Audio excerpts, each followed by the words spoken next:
So now we will open the floor to questions. However, I want to remind everyone, as Prosecutor Bill Thompson explained, any factual information regarding the arrest of Kohberger is currently sealed per Idaho law and will not be released until he has appeared in an Idaho court. Please formulate your questions accordingly. I recognize there are a lot of questions, and I will try to answer as many of them as I can.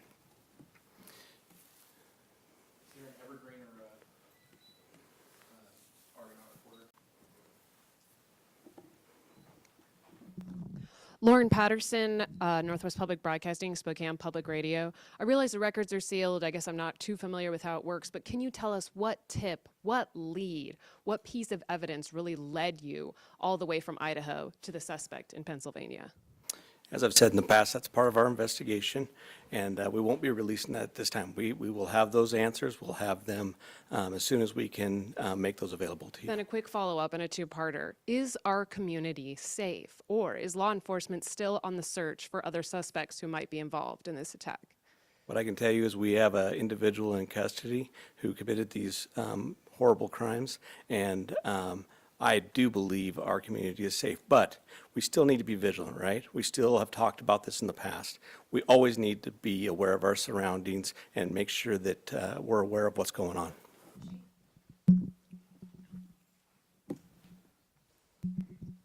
Hi, Chief.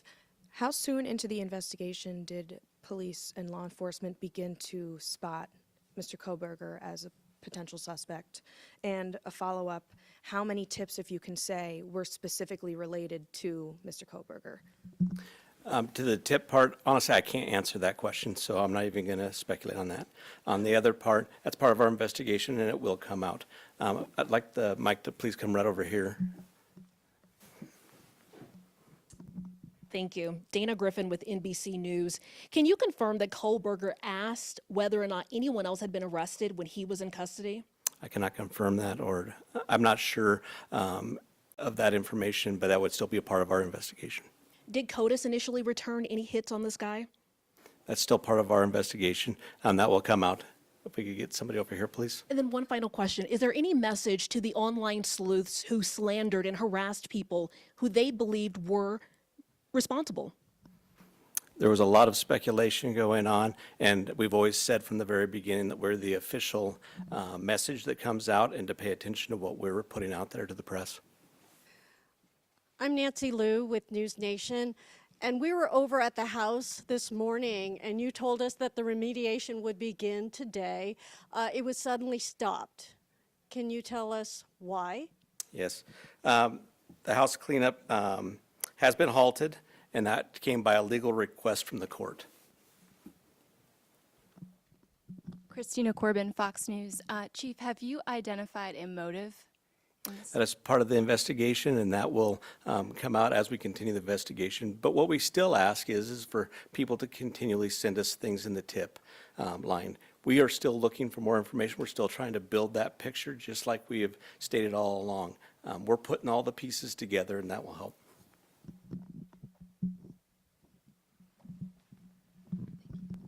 Chief Veronica Miracle with CNN. Any indication that the suspect knew the victims? That's part of the investigation as well. It won't be something that will come out at this point in time, but as we continue the investigation and as this case goes to trial, that will be brought forth. Have you spoken to the families? Can you tell us what they've told you today? Are you talking the victims' families? Yeah, we have reached out to the victims' family as we always do. We've done that daily, and we've continued to have contact with them. Hey, Nate Sanford, you mentioned earlier that you're still seeking tips about Bryan and that people should still share whatever information they have. Can you speak at all about what specifically people should be reaching out for, like if they know something? I would say anything and everything.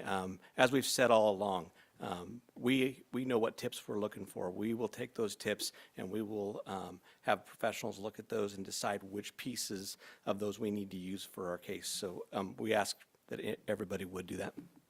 Angela Palermo, Idaho Statesman. Your department and other investigators on the case took a lot of flack for keeping information close to your chest. Are you glad that you did that, and were you worried about tipping the suspect off?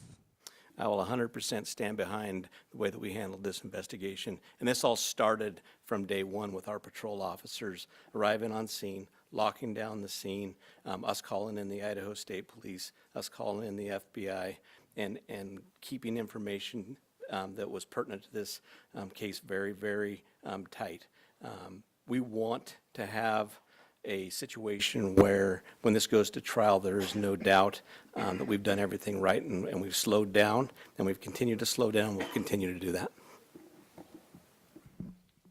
Hey, Chief. Have you guys found the murder weapon or the Hyundai Elantra? So we are still looking for all pieces of evidence, but we are still looking for the weapon. And I will say that we have found an Elantra. Stephanie Becker with CNN. Can you tell what it was like when you got the phone call when the police told you that they had your suspect? I can tell you, for a lot of law enforcement, it was a fairly sleepless couple of days with, as we were leading up to everything that we were doing. But what I can tell you is I have faith in those agencies across the nation. I have faith in our officers. I have faith in the FBI, and they did a great job. But sure, there was some times, even throughout the day, that we were always concerned. Hi, Chief. Don Ubakis, CBS News. Can you talk a little bit more about the suspect's connection to Pennsylvania? All I know is that he lives in Pennsylvania. Chief Guy Tannenbaum from Nonstop Local KHQ in Spokane. More about the Elantra. We saw reports that you mentioned that you recovered an Elantra, but can you specify where that was found? And we know that that was one of the biggest pieces of information you were asking from the public to tip. Were you able to provide an information on whether those tips led to this seizure of an Elantra? That's still part of the investigation that will come out in the future.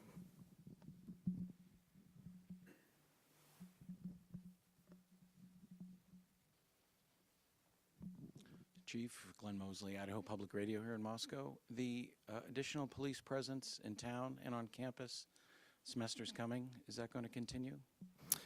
You will continue to see state troopers in the area. You know, we're talking to Latah County as well. You will see a presence of us that we're always have up on campus. We have assigned officers to that. So you will continue to see a law enforcement presence. I'm going to take two more questions. Hi, Chief. Julie Scott, ABC News. Can you tell us if you eventually had a license plate number to the Elantra and how you tracked it to Pullman? That's still part of the investigation that will come out.